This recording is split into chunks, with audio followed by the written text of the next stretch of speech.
皆さんは郷土料理という言葉を知っていますか？郷土料理とは、その地域で昔から作られてきた伝統的な料理のことです。日本は細長い島国で、北から南まで気候や文化がとても違います。だから地域によって食べ物も全く違います。今日は日本各地の郷土料理についてお話しします。まず、日本の食文化の基本を確認しましょう。日本料理の中心はご飯と味噌汁です。でも、味噌の種類も地域によって違います。東日本では辛口の赤味噌が多く、西日本では甘い白味噌が使われることが多いです。同じ味噌汁でも地域によって味が全く異なるのです。北海道から始めましょう。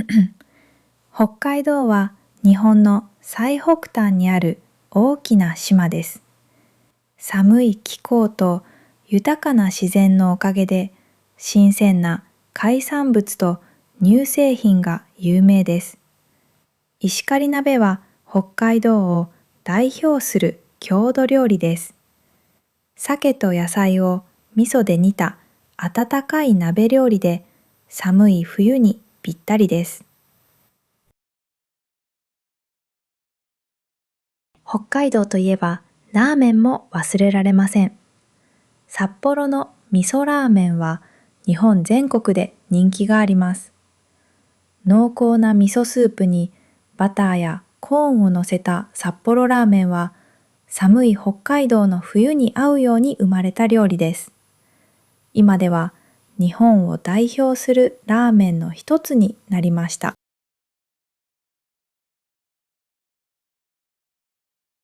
次は東北地方です。東北は山と海に囲まれた自然豊かな場所です。岩手県のわんこそばはとても有名です。小さなお椀に少しずつそばが入れられ、食べ終わると次々とそばが追加されます。どれだけ食べられるか挑戦する料理です。記録は一度に何百杯も食べることもあるそうです。宮城県の牛タンも東北を代表する料理です。牛のタンを厚く切って炭火で焼いたものです。外はカリッと、中は柔らかく、独特の食感が特徴です。仙台の牛タン定食は、麦ご飯とテールスープと一緒に食べるのが定番のスタイルです。関東地方、特に東京はどうでしょうか？東京は日本の首都で全国の料理が集まる場所です。でも東京にも独自の食文化があります。もんじゃ焼きは東京の下町、月島で生まれた料理です。お好み焼きに似ていますが、生地が緩くて鉄板の上でトロトロに焼きます。また、東京の深川飯も歴史ある郷土料理です。あさりと豆腐を味噌で煮たものをご飯にかけた料理で、江戸時代の漁師たちが食べていた料理です。シンプルですが、あさりの旨味が染み出た優しい味わいで、今でも下町の食堂で食べることができます。中部地方といえば、名古屋の食文化が有名です。名古屋は名古屋飯という言葉があるほど、個性的な料理が多い町です。味噌カツは揚げたてのとんかつに濃厚な八丁味噌のソースをかけた料理です。甘くてコクのある味噌だれは一度食べたら忘れられない味です。名古屋のひつまぶしも有名です。うなぎのかば焼きをご飯の上に乗せた料理ですが、食べ方が特別です。最初はそのまま、次はネギや薬味と一緒に、最後はだし汁をかけてお茶漬け風に食べます。一つの料理で三つの味わいが楽しめる贅沢な料理です。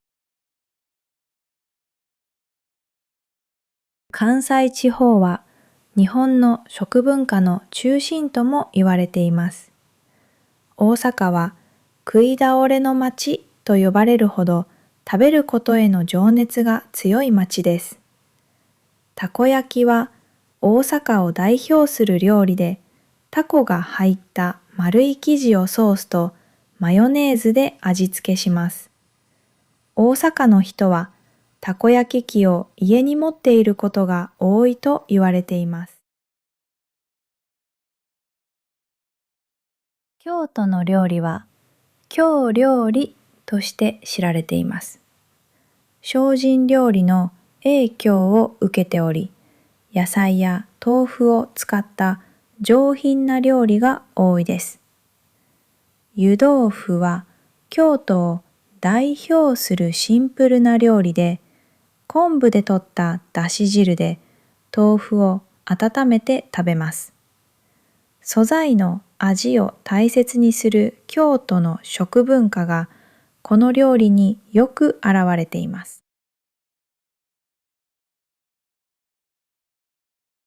四国と中国地方にも独自の料理があります。香川県はうどん県とも呼ばれるほどうどん文化が根付いています。さぬきうどんはコシが強く、シンプルなだし汁で食べるのが特徴です。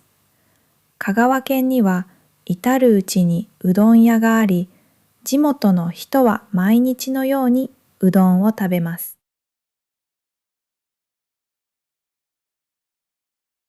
九州地方はどうでしょうか。福岡の博多ラーメンは豚骨を長時間煮込んだ白く濃厚なスープが特徴です。細い麺と替え玉という麺の追加ができるシステムが人気です。鹿児島の黒豚しゃぶしゃぶも有名で、甘みのある黒豚の肉を薄く切ってだし汁でさっと煮て食べます。最後は沖縄です。沖縄は日本の最南端にある島で独自の文化と料理があります。ゴーヤーチャンプルーは沖縄を代表する料理です。苦いゴーヤーと豆腐、卵、豚肉を一緒に炒めた料理です。沖縄の人々は昔からゴーヤーを食べており、その健康効果から長寿の島とも言われています。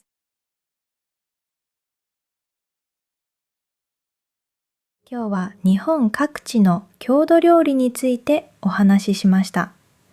北の石狩鍋から南のゴーヤーチャンプルーまで、日本の食文化は本当に多様です。